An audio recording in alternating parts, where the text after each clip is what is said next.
Thank you, everyone. Welcome to today's member forum. Firstly, some safety information. I'd like to draw your attention to the emergency evacuation procedure. Please exit the building from the nearest exit and congregate by the cathedral. With the agreement of the party group leaders, this meeting will begin with statements and then move to questions. I will take member statements in order of receipt. I remind members that a maximum of 1 minute will be allowed for the presentation of each statement. There will be no debate and the statement on the statements, and they will be referred to the leader for consideration. So statement number 1 from Councillor Macaulay on the Sudan tragedy. Councillor Macaulay. Thank you, my Lord Mayor. My Lord Mayor, fellow councillor, thank you for granting this moment of reflection to honor the victim of the massacre in Al-Fashir, Darfur, Sudan. As British Sudanese, I speak today for the thousands of innocent lives lost and for the Bristol Sudanese community grieving deeply. In just 2 days, over 2,000 people were brutally killed at Al-Fashir, and Al-Fashir has been a graveyard. This is not just a tragedy. It is a genocide carried out by the RSF militia, whose crime continue while the world watch in silence. I'm deeply disturbed by the report that the UK-made military equipment has been found in Sudan used by this militia. This must be investigated. We must call the RSF what they are, terrorists. I call on the UK government to immediately suspend all arms transfer linked to the RSF and its backers, UAE, and to lead international effort to hold those responsible to account. Thank you for my fellow councillor and the Lord Mayor for standing in solidarity. Your compassion sent a powerful message that Bristol stands with Sudan and with justice. Let us honor the victim with our silence and with our resolve to act. Thank you. Thank you very much, Councillor.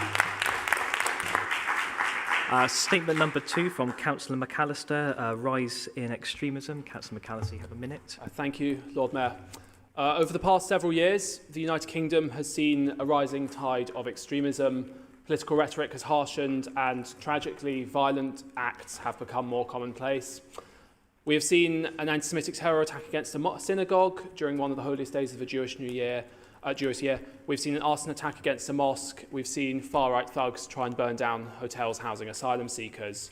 We have a worrying rise in misogyny, extending from online incel forums to a supposedly inclusive charity fun run in London, barring women from participating. It's now coming into the mainstream.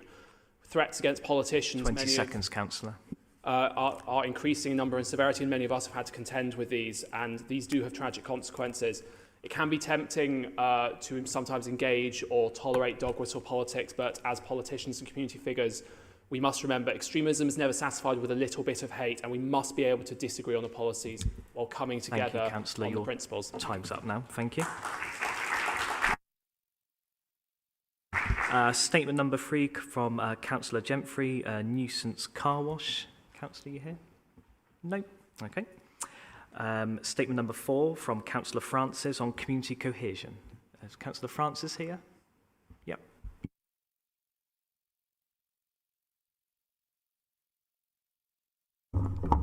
Yeah, thank you, Lord Mayor. I went outside to get myself a poppy, so respect to our soldiers and all that they do. I just wanted to, I'm not going to read my statement because you can all read, but I wanted to just point out that we have to take a stance in our city against those, whoever those people may be, who want to break down our communities and to change our value base, which makes Bristol the unique place that it is to live. And we all love our city because none of us would be sat here if we didn't care about our community. 20 seconds, Councillor. So my statement was about we need to be more tolerant and inclusive in order to stop the degradation of our different parts of our city and the different parts of our communities. Thank you. Thank you for your statement. Statement number 5 from Councillor Renard on community bookings in City Hall. Councillor, you have a minute. Thank you, Lord Mayor. I'll keep this relatively brief. I think the issues with the new catering contract are becoming increasingly well known. We've had tap water gates, and Liberal Democrat colleagues have raised several issues with absolutely obscene charges. The latest which I saw was £2,600 for a few hours for people to be able to sing. We really need to get on top of this, and what I'm respectfully requesting is this comes to strategy and resources. This can be looked at properly because it's a total fiasco at the moment. Thank you, Lord Mayor. Point of order, my Lord Mayor. As I've been named in the statement, can I just exercise my right to reply, if that's okay? Of course. Thank you. Yeah, just to say thank you very much, Councillor Renard, for bringing this to our members' forum this afternoon. It is a really important issue, and I think all members agree that these current charges are exorbitant and are not justifiable. And I support your request that councillors have the chance to scrutinise this contract because it clearly isn't fit for purpose. And I said in my email to members yesterday, you know, as our duty as a council is to make sure that as many community groups as possible have access to our spaces, and this fee structure does not allow that to happen. So I hope that the Chief Exec and Leader can perhaps put the wheels of motion going so we can resolve this issue. Thank you very much. Thank you, Councillor Varney. Statement number 6 from Councillor Self on LGBT plus hate crime and discrimination. Councillor, you have a minute. Thank you, Lord Mayor. I wrote this statement because I'm concerned with the public discourse and the direction of travel for LGBT plus rights in this country. I was disgusted by the Tory and Reform councillors in Wiltshire Council, and it was on Politics West and Points West just recently, who thought it fit to amend a motion supporting LGBT plus people to one supporting all people. As a city and a council, we must stand united against hate in all its forms, and that includes stating explicitly that we stand with those people in the city who suffer discrimination and abuse on a daily basis. Thanks. Thank you, Councillor Self. And that concludes her statement. So now we move on to member questions. Full details of the questions submitted to member forum and the written replies were published on the council's website. Groups have submitted their questions in priority order and are presented rotating around the party groups. Each councillor has asked a maximum of 2 questions about one topic or 2 separate questions about 2 different topics. Councillors have a maximum of 2 supplementary questions. If a councillor asks 1 question, they have 1 supplementary. If a councillor asks 2 questions, they can ask 1 supplementary per question asked. So we'll start with Green question number 1 on social housing law from Councillor Levan to Councillor Parsons, and you have 1 supplementary. Thank you, Lord Mayor. Where is he? Here. Thank you for your answer, Councillor Parsons. I just had a follow-up question, which was that in legislation without a financial backup, what kind of additional problems does that cause the council when it comes to housing? Thank you very much, Councillor Van, for your question. So we've had a lot of new social housing legislation come into force over the last couple of years. And this is extremely welcome because these are laws and regulations that are about protecting tenants, people who live in our social homes, from the effects of poor conditions, keeping people safe in their homes. And that's really been the single most important priority for us as a landlord, has been responding to really the sort of the legacy of underinvestment that we've seen that has meant that the council tenants have not been able to feel safe in their homes, and that's something that we're determined to change. So the introduction of Awab's law, which came in last week, means that tenants in all social homes, so whether they're a council tenant or whether you're a tenant of the housing association, you now have more rights if there is damp and mould or there's a hazard in your home. We're doing our best to get that message out to people. You don't have to suffer in silence. We're here and we want to help you. This legislation has come without any new funding from government. And so one of the things that we've done is we've come together with some of the biggest social landlords in the country to say to government, look, we want to do this for our residents, but we have other priorities as well that the government wants us to achieve. Government wants us to build more social homes as well, and we applaud that. But you're placing us in an impossible position. Without new funding, we can't do everything that is asked of us. And so we are asking again and again of government, if you want new social homes, if you want good, safe homes for people, you need to fund them. Thank you, Councillor Parsons. So Labour question number 1, meanwhile sites, from Councillor Self to Councillor Parsons, and you have 1 supplementary. Thank you. Thank you, Councillor Parsons, for your reply. When I attended a members' briefing on the large development happening on council-owned land at Hengrove, I asked if that land could be used as a meanwhile site. I note you're asking for input from members, so can I hold your hand and do your work for you by asking if you will consider Hengrove as a potential meanwhile site for tens, if not hundreds, of pitches? Thank you, Councillor Self. And thank you very much for drawing attention really to the new approach that we're trying to take here to people living in vehicles across our city. And what we're saying is that we're looking to provide 250 pitches on sites that are off the street, where people can have access to basic facilities and be safe. By next spring, we are looking all across the city, including in Hengrove and elsewhere. We don't want to confine people to any one part of the city, and we don't want to burden any one part of the city disproportionately. But we are looking at sites all across the city, including in Hengrove. So thank you very much for your suggestion. And we'll be opening 2 new sites very soon, and we're looking to bring more sites into the planning process as well. So thank you. Thank you. Liberal Democrat question 1, EV charging, from Councillor Clark to Councillor Plowden, and you have 1 supplementary. Thank you, Councillor Plowden, for your response. I'm fully in favour of EV charging. As you probably know, I've got an electric car. I'm on my 2nd electric car, and they're brilliant. But the issue about public charging is a barrier to people, obviously.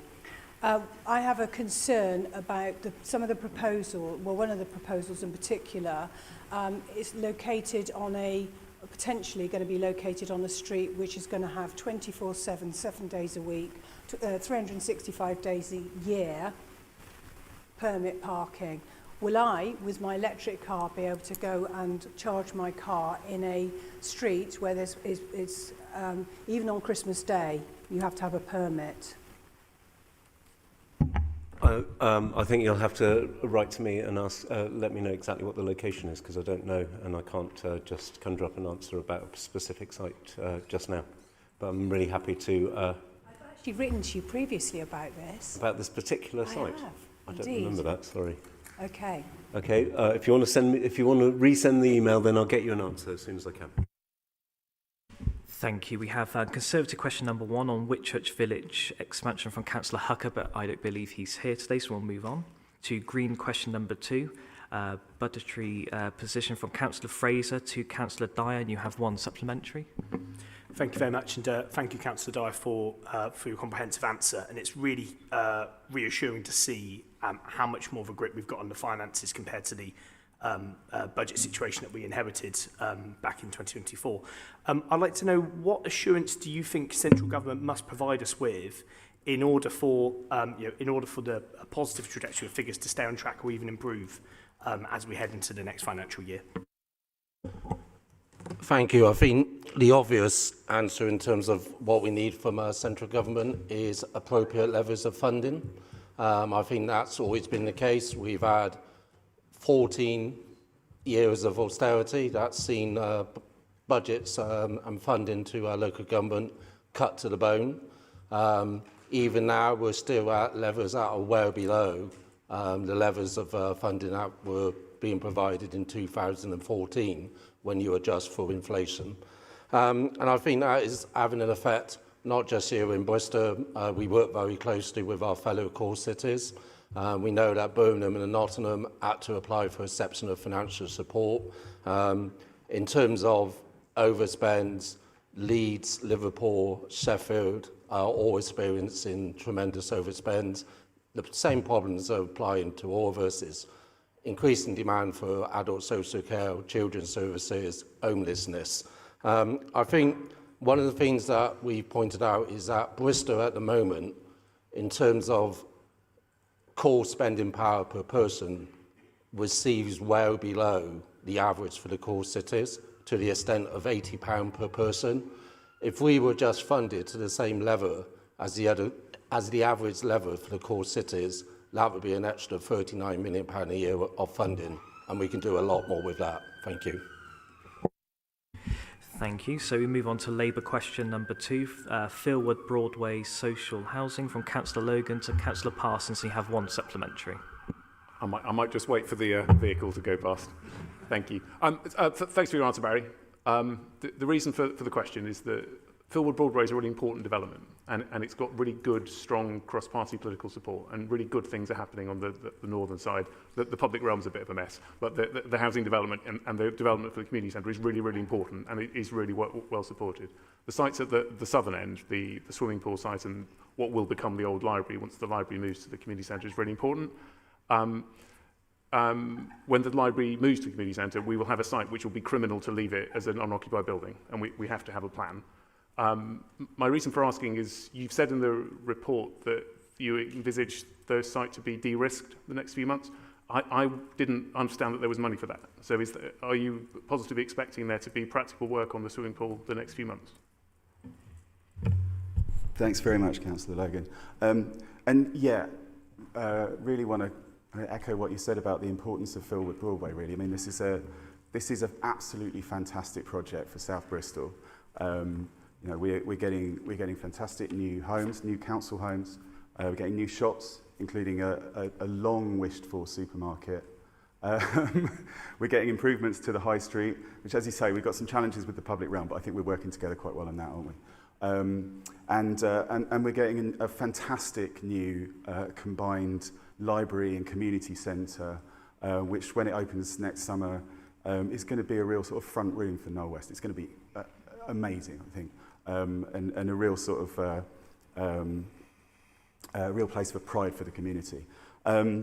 So yeah, the sites that you're talking about, you know, as you say, that it would be criminal to leave a site like the library, you know, empty for a long period. So that's why what we're doing is basically we're taking what are quite small sites to develop on their own, and that brings with it sort of challenges for viability, whether for us or for a registered provider to develop out. So the vision that we have at the moment is we're going to package those 3 sites together.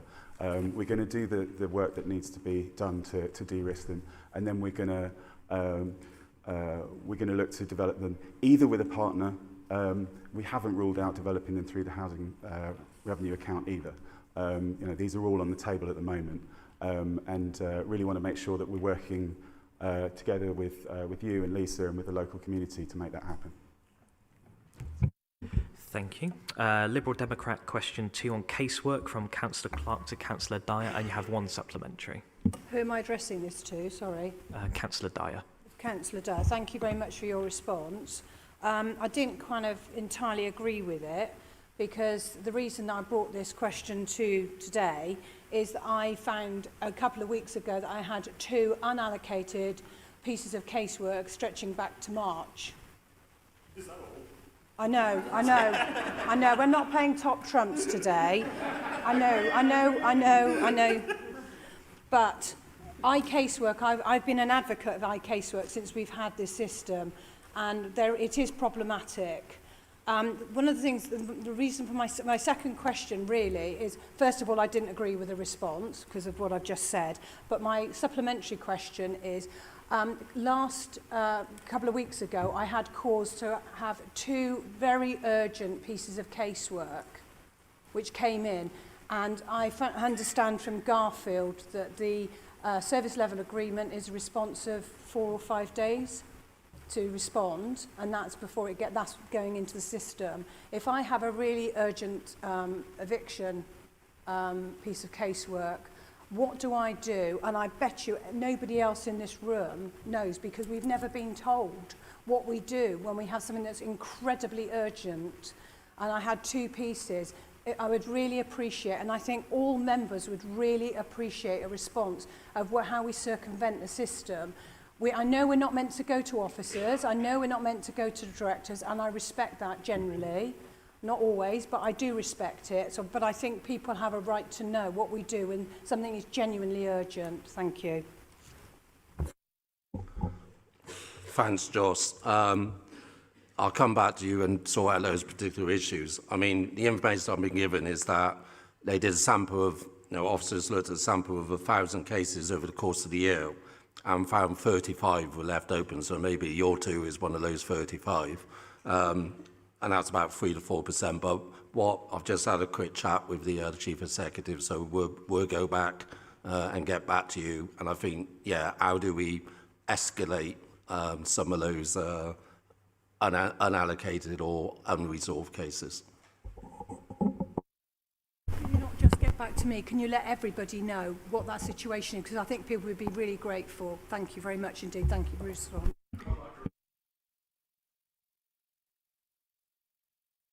Thank you. I'll put yours on the bottom, Mark.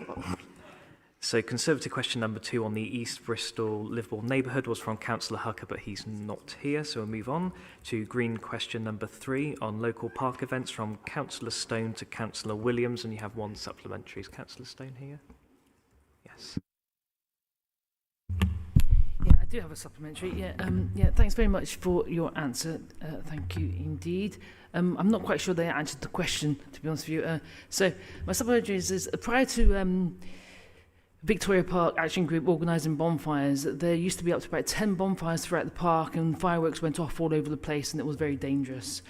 Since then, VPAG has organised a large bonfire, and in doing so has reduced the fireworks to the occasional menaces and on-site, and they also have stewards in place to make sure that if there's any emergency, it can be handled. But they struggle to actually, to break the, well, they struggle to make anything. Actually, they lose money on this particular event because they are charged between £395 and £790 for a site permission fee. And what I was asking is whether or not you would make an exception to people, to organised groups that are making significant, effective community events in our parks. Because at the end of the day, how will the Parks Department propose to reduce all the good work and events that are produced by voluntary groups when they can no longer afford to put them on themselves? So that really was my question. Thanks. Lord Mayor, thank Councillor Stone for her supplementary question. First of all, just like to say that I, and certainly Parks officers who I talk to frequently, very much value the contribution made by various friends groups right across the city, including Victoria Parks Action Group. Without them, our parks would not be such great places for Bristol people to gather. I wasn't aware of the range of fees that she's just described for different community groups. I thought the fees were generally low for friends groups and obviously were higher for people who are organising commercial activities and events in parks. Now that she's brought that to my attention, I will speak to the head of parks and look into it and get back directly to her and discuss it with my colleagues on the Public Health and Communities Committee as well. So thank you for bringing it up. Thank you. Labour question number 3, Executive Director's salaries from Councillor Bales to Councillor Dyer, and you have 1 supplementary. I've had to come down here because I haven't got a microphone, so I'm here. Instead of another executive director on a six-figure salary, how many commissioners could we fund to improve services for communities like Hartcliffe and Withywood?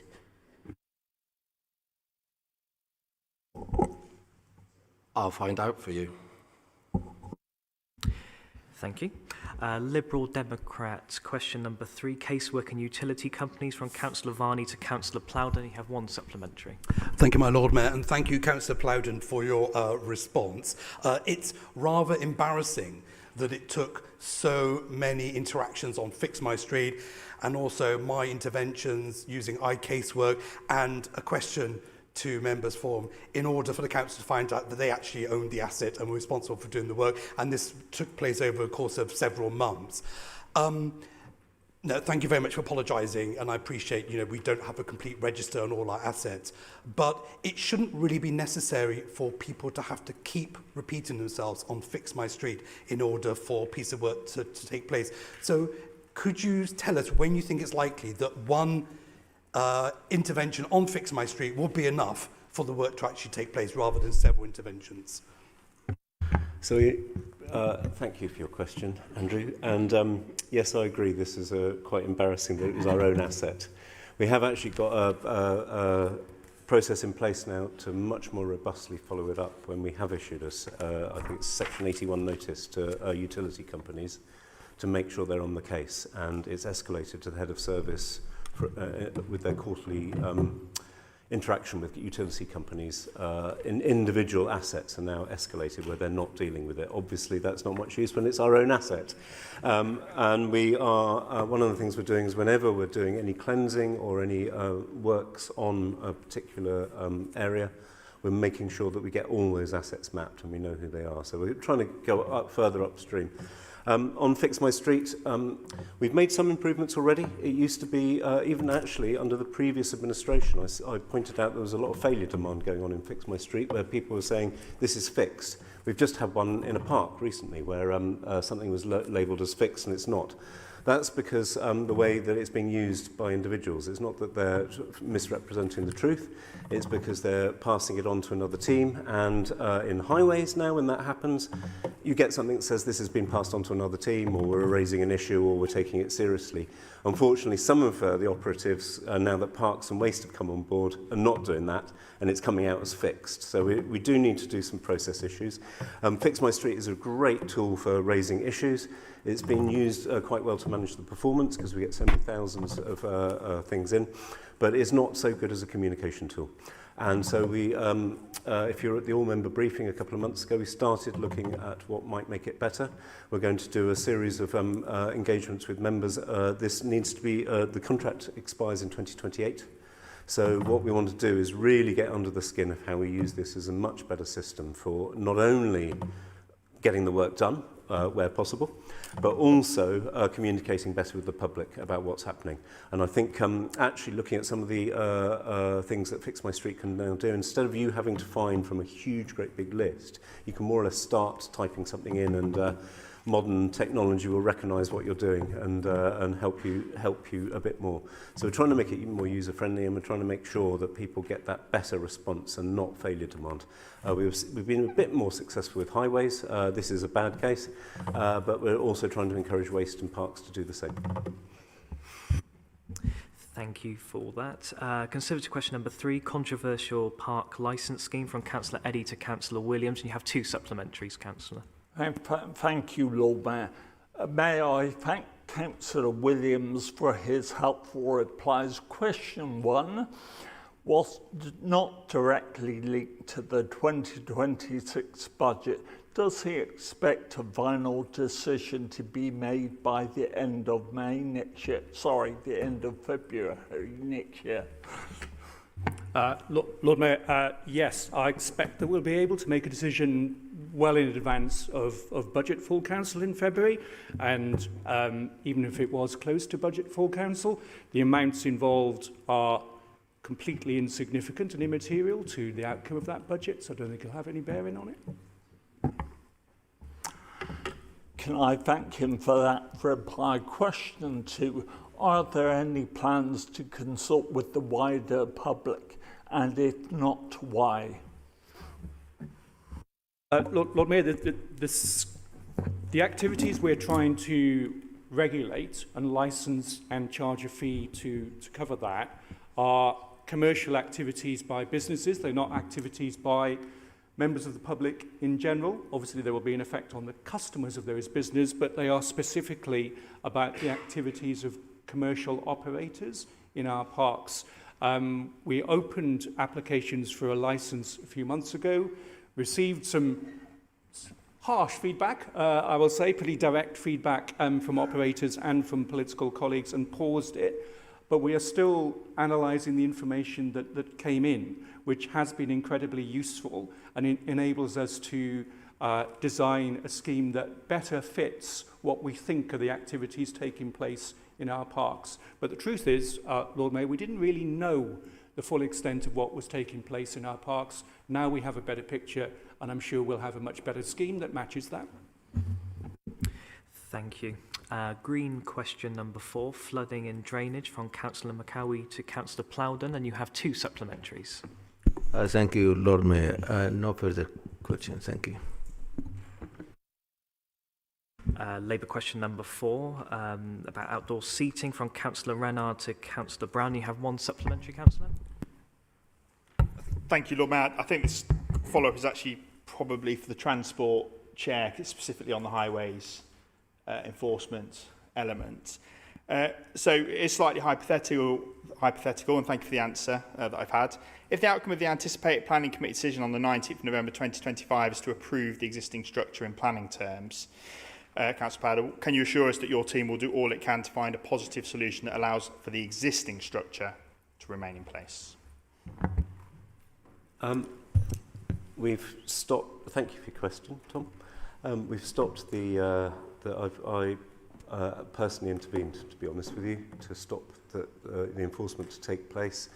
It turned out that they were not aware that there was a second planning permission in when that notice was issued, and I think if I'd have known that, and I think if the team had known that, we might have thought more carefully about issuing that notice during a live planning application. I think that's a fair point.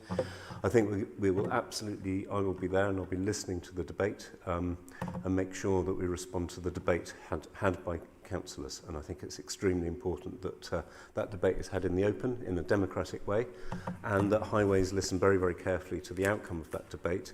And we will be thinking very carefully about all the different duties on the highway. We saw only a few weeks ago the pavement catch fire outside the Victoria Rooms.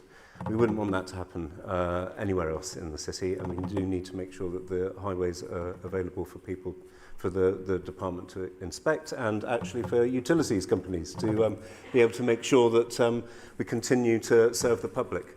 So I have had we will definitely look very carefully at what the decision is, what the nature of the debate is, what the room for making conditions either through planning system or through the licensing system. So I think we accept that it's extremely important that this is a democratically led decision. Councillor Brown, did you want to add anything to that?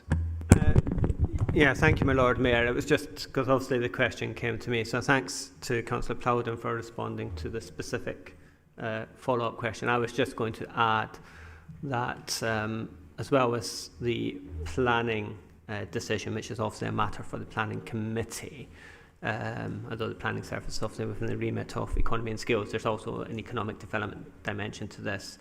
And as I noted in the response, I've previously met with this particular operator and they've explained their perspective on the issue to me, and I'm discussed it with Councillor Plowden, and I'm happy to continue to work across the various different areas of the council to try and find a way through this that reaches a solution that meets the various needs and objectives of the different parts of the council, but also helps contribute to the success of that part of our city.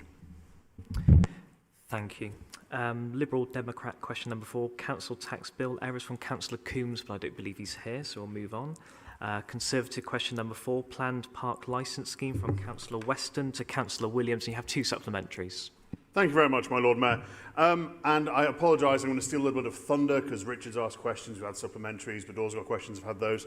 So, you mentioned earlier on in your response to Councillor Eddy, who I probably actually should just pause for a brief moment for those of you that aren't aware. And we should marvel at this. Councillor Eddy actually turned 60 this week. Not only has he survived physically, despite his own body trying to change that, but he's survived, this is surprising, politically as well. And I think you can probably all join me in wishing him happy birthday for that surprise. Anyway, I throw that out there, Richard. Well done on making it. I might stab me in a minute, but never mind. Oh, the fun we have. No, my question, you said earlier on that it will have no real impact on the public. But actually, it's the public that use these services. It's them that use the dog walkers, it's those that use the sports clubs and everything else. So it will have an impact on them. You also said that the sums raised are insignificant in relation to the budget.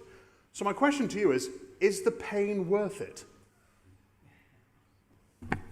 Well, the reason Lord Mayor, the reason we're doing this is not to supplement the park's budget, because the predicted levels of income are quite small. We spend 15 million on our parks, cemeteries and green spaces in the city.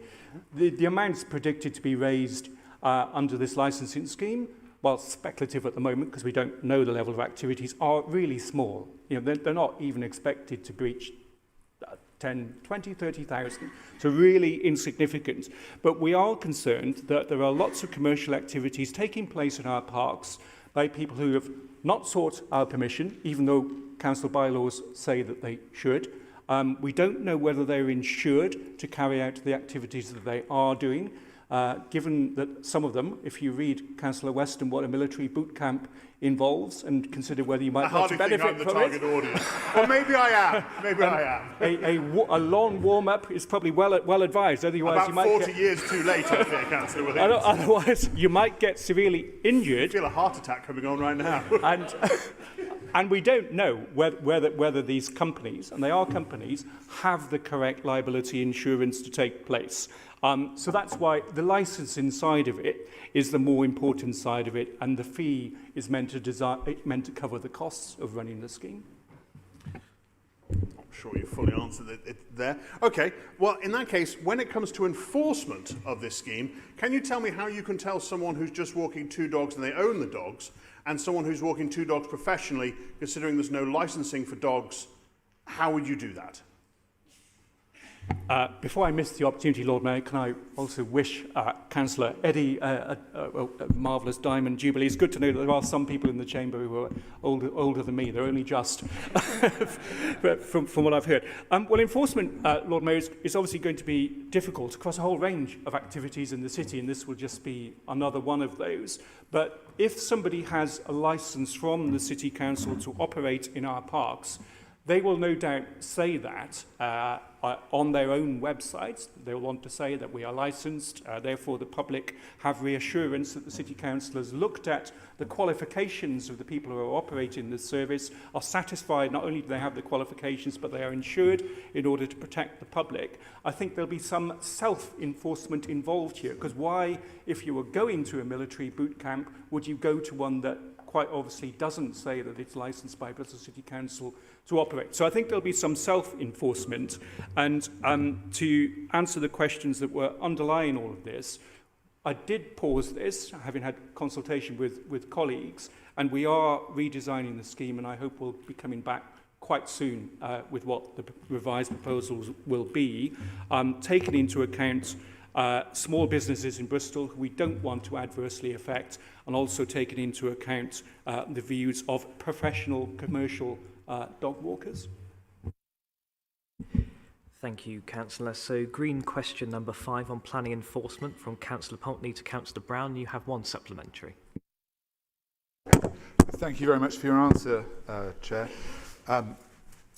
You'll be familiar that members of the Development Control Committee get a regular update on planning enforcement, and just to give you the figures for the previous year, in 2024-2025, cases received and validated for an enforcement investigation were 461. Cases closed in the same period were 546, suggesting clearing a backlog quite substantially.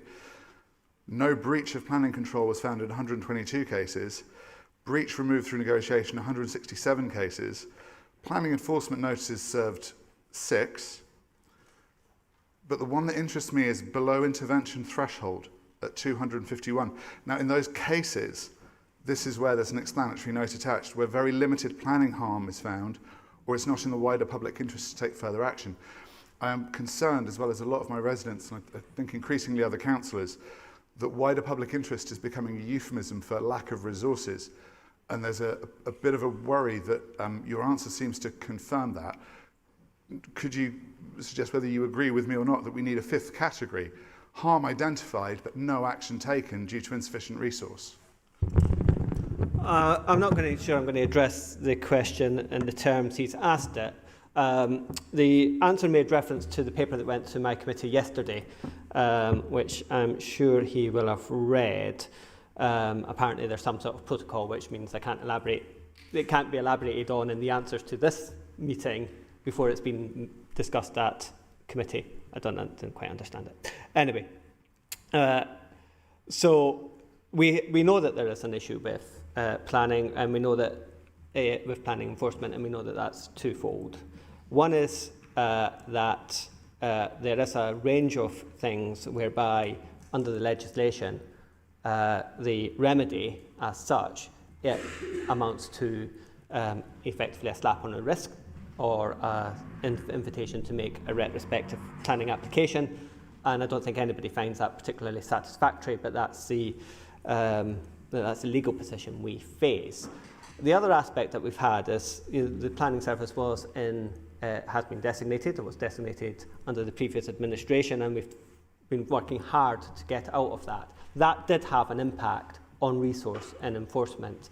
And if we go back to, I think it was 2022, there was 2.5 officers in the planning enforcement side of the service.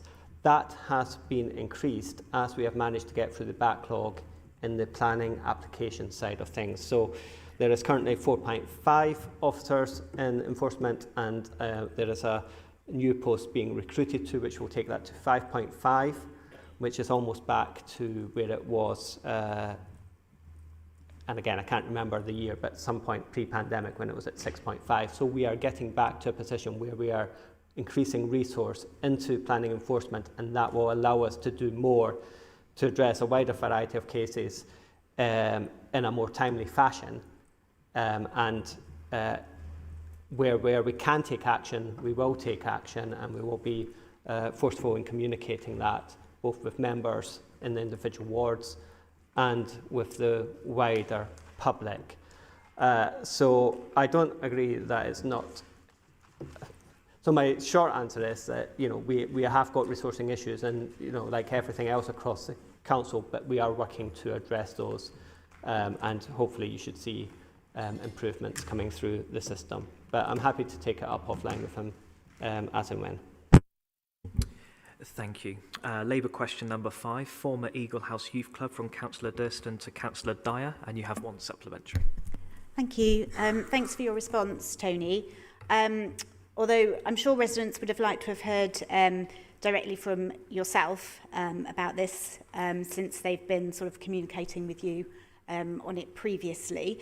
We're obviously happy to arrange any meetings with residents and officers about the future of the building, but these meetings would be pretty pointless if residents decide that they'd like it renovated just for the council to come back and say, we're not prepared to fund that. So we do regularly engage with community at residents' meetings, and they've been pretty clear about what they want. Also a little bit alarmed previously about Councillor Parsons mentioning the 3 sites across Knoll West, which sounds like a decision has potentially been made about the plan for the whole Eagle House site that the building is already on. As renovation costs would be less than 0.5% of the capital budget underspend for this year, and as Chair of Strategy and Resources, would you be able to show some accountability for previous promises made to the community and support a paper coming forward that would direct a very small part of that underspend to community facilities such as the ex-Eagle House Youth Centre? Thank you.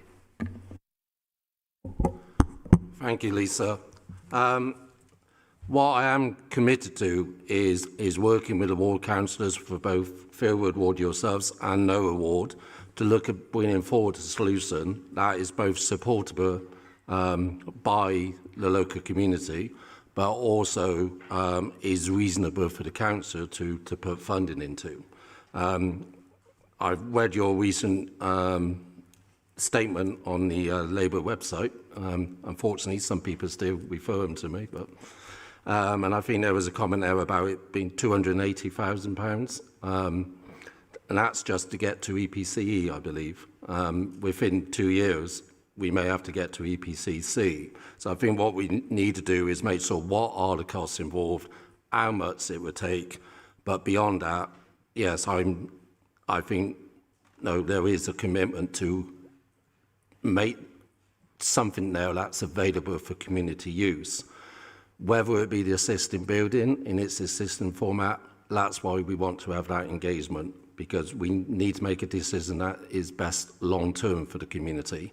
And that may not be simply leaving the building there until we can find the funds to bring it up to speed. But I'm happy to come and talk to residents, but I do think as the community representatives, you elected to represent Field and No Awards, that all of us need to work out what the potential options could be going forward. Thank you. Liberal Democrat question number 5, Whitchurch Village developments, from Councillor Kent to Councillor Plowden, and you have 1 supplementary, Councillor. Thank you, Lord Mayor. Thank you, Chair, for your reply. I'm sure you remember the transport bus route, now called the South Bristol Link Road, a public transport corridor which actually had no bus on it. That's our concern, that the South East Bristol Orbital Low Carbon Corridor, we fear, is just a ruse to build a road to dump thousands of cars in the community of Whitchurch. As Chair, would you be willing to meet with us, the local ward councillors in Whitchurch, to discuss these concerns and how we can ensure such a road does not go ahead? Thank you. A bit confused there. I mean, yes, I'm always willing to come and meet councillors in their wards, look around, understand the issues for myself and actually see it firsthand. So yes, I'd be very happy to come and talk about it. I do agree that it's a problem that we weren't able to secure bus service on the South Bristol Link Road, and I do think we need to make damn sure that we've got the right and appropriate provision, because if we're having thousands of extra homes, which we need, then we need to make sure that those people can move around. But we need to make sure that they're moving around in a sustainable and effective way, and that we're not spending an awful lot of money just because the computer says road, because we're using outdated appraisal mechanisms. And I was particularly pleased to see that National Planning Policy Guidance is talking about a form of vision and validate rather than predict and provide, because predict and provide has basically meant that we're building unnecessary and over large roads. So yes, very happy to try and make sure that we get the right provision for people, all the new people who will be living there, to move around. Thank you. Conservative question number 5, new vehicle dweller policy, from Councillor Galandris to Councillor Parsons, and you have 1 supplementary. Thanks very much, Lord Mayor, and thank you, Barry, for your answers. I think we're both agreed that rough sleeping in vehicles is not a long-term housing solution. We both agree on that. The question is, how do we solve it? Torbay have a model, and they obviously have much smaller numbers, but they've all but eliminated vehicle dwelling on the highway, but with smaller numbers. We've got larger numbers, and we're trying meanwhile sites as a sort of temporary transitional sort of phase to get people into social housing, whatever. I suppose my question is this: if our vehicle dwelling numbers don't drop, at what point do we say, actually, we're going to have to follow the Torbay model? Thank you very much, Councillor Galandris. And yeah, and thank you for your continued engagement with us as we move towards adopting a new policy, as we're working out a new approach to working with vehicle dwellers in the city. As you say, Torbay, one example of another local authority that has challenges with vehicle dwellers. As you say, the numbers are much smaller. And my understanding is that like a lot of other sort of more rural, more coastal areas, the people living in vehicles there are more transient, they're more seasonal. we have different challenges here in Bristol. We have larger numbers than an authority like Torbay. We also have a population that is largely resident. These are largely our fellow citizens who are in work, and they're contributing to the city in various ways. And we also know that this is a population of people who face significant challenges. We know that they have higher rates of long-term health problems, higher rates of disability than the rest of the population. And so what we're trying to do with our new approach is to kind of balance all of those things together. So providing a lot more support, and that looks like taking on new outreach workers to work specifically with people who live in vehicles. It looks like providing many, many more meanwhile sites off the street. And it does also look like changing up the way that we do enforcement. So under the existing policy adopted under the previous administration, there's basically kind of two tiers of enforcement. If a site is considered to be high impact, then we will take enforcement action. If a site is considered to be low impact, then enforcement action doesn't happen. What we're saying now is actually what we need is a new approach that that prioritises, first of all, working with people in a supportive, in a humane way that helps them with their needs. But at the back of that, if people aren't engaging with us, then we do need to have enforcement action as a backstop. Obviously, we don't want to go there, but where people are living in the same place on the street for very long periods of time, we can't have that carrying on. And so part of the new policy is about having a time-limited period when we're working with people, after which, if we can't get them to engage, then we will be asking them to move elsewhere. Thank you. Green question number 6, ensuring safeguarding around the Baltic Wharf development, from Councillor McAllister to Councillor Parsons, and you have one supplementary. Thank you, Councillor Parsons, for your answer and for the Council's commitment to continuing to support all aboard water sports and continue communication and dialogue with local stakeholders. I don't have any supplementaries. Thank you. Labour question number 6, Green Party rhetoric versus action, from Councillor Peat, but I can see she's not here, so we'll move on. Liberal Democrat question number 6 from EHCPs, from Councillor Kent to Councillor Townsend, and you have one supplementary. Thank you, Lord Mayor, and thank you, Chair, for your thorough answer. I've read through the improvement plan, and it certainly did set some good measures in place to bring improvement. But what I did not see, though, were any clear targets or milestones for how we measure success within that plan.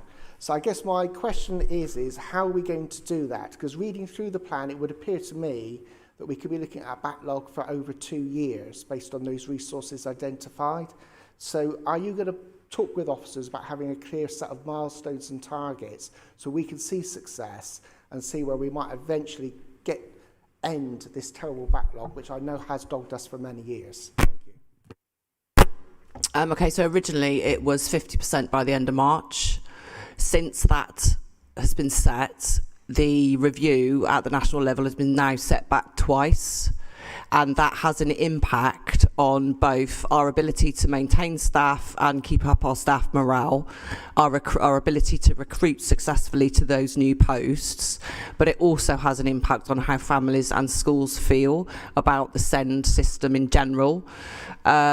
We will continue to look to get it to 50% by the end of March. However, there are things that are outside of our control as a local authority, and so what the focus has become, because the national picture is in flux and remains to be in flux, we are looking at the productivity side of it, and we're looking at what we are able to complete compared to the previous year to make sure that the investment that's gone in is having the impact that we would expect it to have. And that's honestly where we are. Thank you. Conservative question number 6, new policy on White Line Centre road markings, from Councillor Galandris to Councillor Parsons, and you have one supplementary. I think it's actually to Councillor Plowden. Sorry, my mistake, Councillor Plowden. Ed, thanks very much for your answers. Barry's looking a bit shocked there. But actually, Ed, there is no supplementary coming, but there is a little plea, and that is those of us who passed their driving tests back in the 1960s and 70s, which is before most people here were born, I suspect. No, don't need to reset them, absolutely not. But we were taught to actually drive just to the left-hand side of the white line so that we allowed a lot of space from the curb for the safety of cyclists. So for us older, more mature motorists, those white lines are very important. So a little plea. On busier roads, we really do need them kept. And there are some 20-mile-an-hour roads in my ward which are quite busy. They're on bus routes, etc.